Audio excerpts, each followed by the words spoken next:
سید حجویر فرماتے ہیں اسی طرح دنیا میں سب سے پہلا فتنہ رونما ہوا، یعنی حابیل اور قابیل کا واقعہ جو تھا اس کی بنیاد بھی ایک خاتون تھی۔ حابیل اور قابیل دونوں بھائی تھے۔ عورتیں جو ان کے ساتھ پیدا ہوئیں، ایک لیودہ تھی اور ایک اکلیمہ تھی۔ اکلیمہ بہت خوبصورت تھی، آتی تھی حابیل کے حصے میں۔ قابیل نے کہا میں نے اکلیمہ سے شادی کرنی ہے۔ آدم اور حوا نے کہا یہ تمہاری بہن لگتی ہے۔ دو رات کو پیدا ہوتے تھے، دو دن کو۔ جو رات کو پیدا ہوتے تھے وہ بہن بھائی ہوتے تھے، جو دن کو پیدا ہوتے تھے ان کے ساتھ نکاح ہو جاتے تھے۔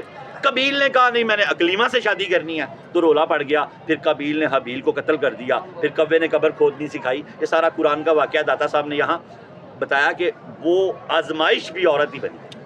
پھر فرشتے جو زمین پہ آئے ہاروت اور ماروت، ان کے سزا کا باعث بھی ایک عورت بنی زہرا نامی، ان کو سزا ملی۔ داتا صاحب نے 2-3 حوالے دیے ہیں۔ اس کا مطلب یہ نہیں ہے کہ یہاں عورتوں کی ہم توہین کر رہے ہیں، اس کا مطلب ہے کہ عورتوں کو آزمائش نہیں بننا چاہیے۔ بہت دھیان سے مردوں کے ساتھ چلے اور اپنے آپ کو اس بات کو غلط نہ سمجھیں کہ وہ غلط نہیں کہا جا رہا، الرٹ کیا جا رہا ہے۔ جیسے نبی پاک نے اپنی امت کو الرٹ کیا کہ بنی اسرائیل کے 71، یہودیوں کے 71، عیسائیوں کے 72 اور تمہارے 73 فرقے ہوں گے۔ خبر دی ہے، بد دعا نہیں کی۔ اس کا مطلب یہ تھا خبر دینے کا کہ تم فرقوں میں نہ بٹنا، تم فرقوں میں نہ بٹنا۔ اسی طرح یہاں داتا صاحب سمجھانا چاہ رہے ہیں کہ عورتیں آزمائش نہ بنیں۔ اب آگے آپ کو بات کی سمجھ آئے گی، عورتیں بھی سمجھ گئی انشاءاللہ تعالیٰ۔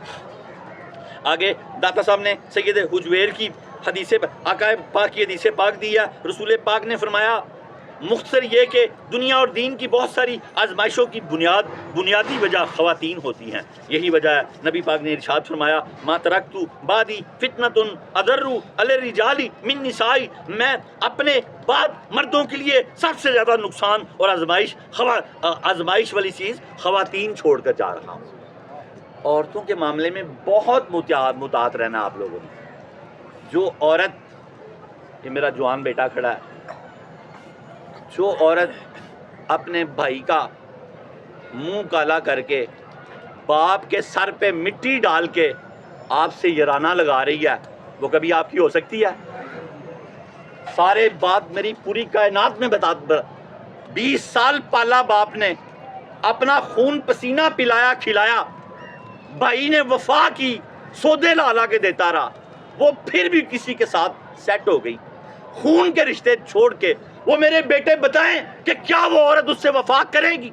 کبھی نہیں کرے گی۔ جس نے باپ سے وفا نہیں کی، جس نے بھائی سے وفا نہیں کی، تو اس کا لگتا ہی کچھ نہیں، تو اس کا لگتا ہی کچھ نہیں۔ اس لیے کوئی لڑکی تمہارے ساتھ سیٹ ہونے لگے، کوئی ایسا معاملہ، تو الرٹ ہو جاؤ کہ تمہیں برباد کر دے گی۔ یہ اپنے باپ کی نہیں بنی، اپنے بھائی کی نہیں بنی، میری کیسے بنے گی؟ تم دھوکہ نہ کھا جانا اس وقت، میرے بیٹوں دھوکہ نہ کھا جانا۔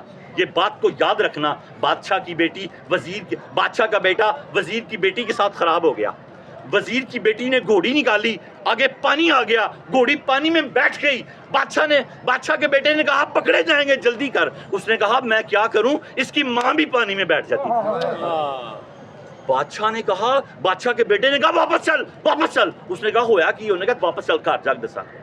اس سے وہ گھر گئے، اس نے گھوڑی استبل میں باندھی۔ اس نے کہا کہ میں نے یہاں سے یہ عکس کیا، اس کی ماں بھی پانی میں بیٹھ جاتی تھی، تو بھاگ رہی ہے، ہماری بیٹی بھی بھاگے گی۔ تو بھاگ رہی ہے تو ہماری بیٹی بھی بھاگے گی۔ نسلیں سنوارو، آپ جوان ہو، الرٹ ہو کے رہو۔ کسی کا کال آیا، فون آیا، میسج آیا، فوراً کاٹ دو۔ کسی کی بیٹی کو گمراہ نہ کرو۔ آج اگر ہم کسی کی بیٹی کو گمراہ کریں گے، لائن پہ لے کے آئیں گے، اس کو پھنسا لیں گے، تو کل ہماری بیٹیوں کو بھی پھنسانے والے بڑے پیدا ہو جائیں گے۔ نہ ہم کسی کی بیٹی کو پھنسائیں گے، نہ ہماری کوئی بیٹی کو پھنسائے گا۔ الطیب پاکوں کے لیے پاک ہیں اور گندوں کے لیے گندیاں۔ اللہ ہمیں ہمیشہ پاک رکھے۔ یہ آج کا سبق ساری کائنات میں جائے گا اور میرے بیٹے اور بیٹیاں اس کو سمجھیں گی۔